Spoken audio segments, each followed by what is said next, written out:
Well, hello everyone, and welcome to my channel, Metal Detecting on Wheels.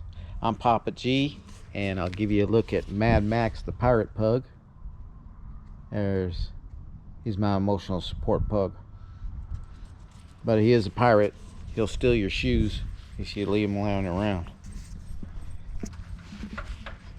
So, this is my channel, Metal Detecting on Wheels, and just like it sounds, I like to metal detect. That's what this channel is about, metal detecting.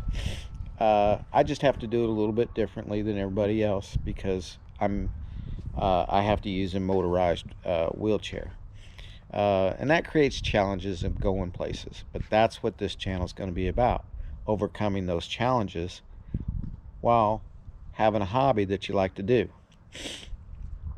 A little bit about me: I'm a 25-year veteran of the military, and after the military, I was stricken with an autoimmune disease, and then I was stricken with the second autoimmune disease. So actually, I have two, and that's put me in the position that I'm in. And I'll talk more about those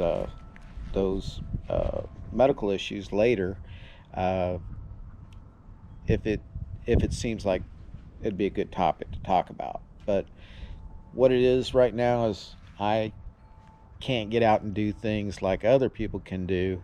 I have to use motorized assisted wheelchairs.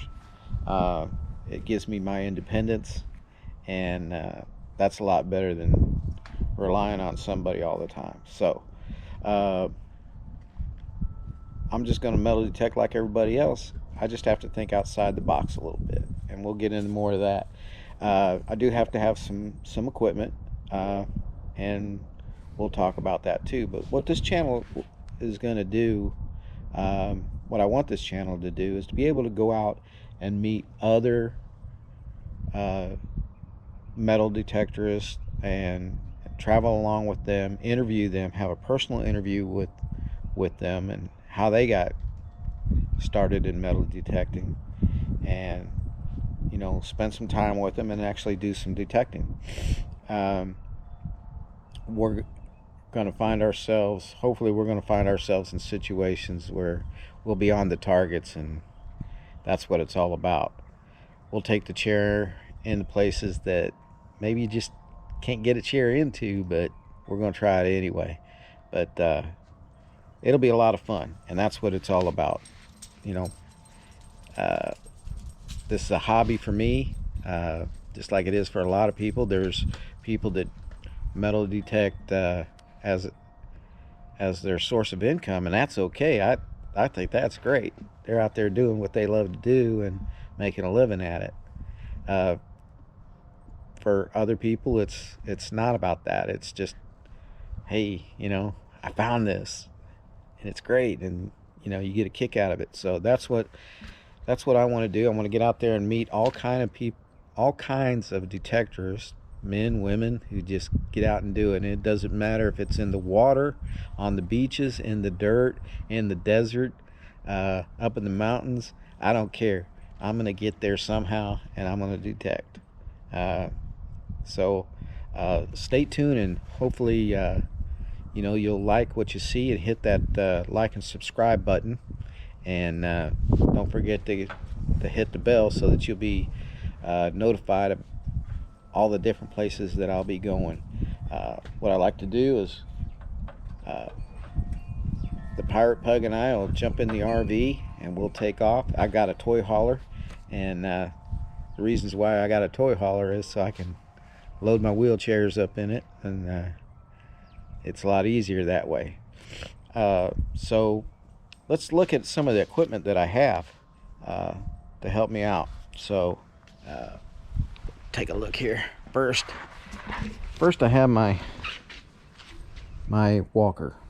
It's just your standard walker that the VA gives out to people who need it, and I'm glad I got it. I'm blessed to have it, so I can get around and walk around, and I can usually use this when I get out of my pickup truck and walk into stores and things like that.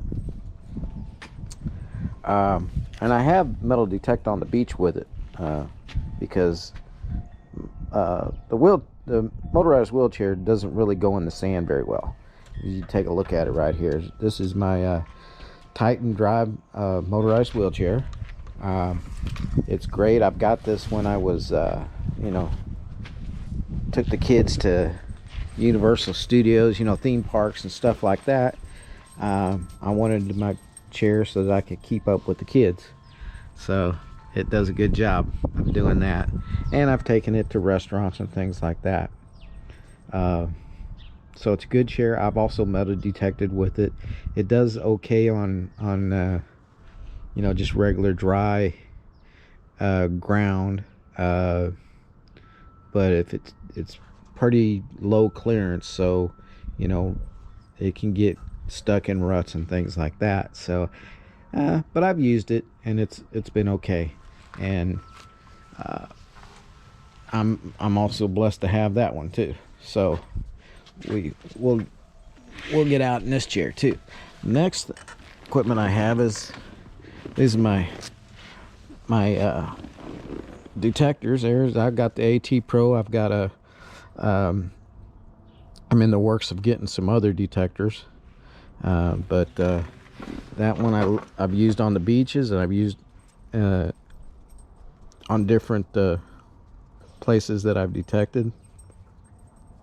Got shovels. I got sand shovels and pin pointers. So just your basic tools.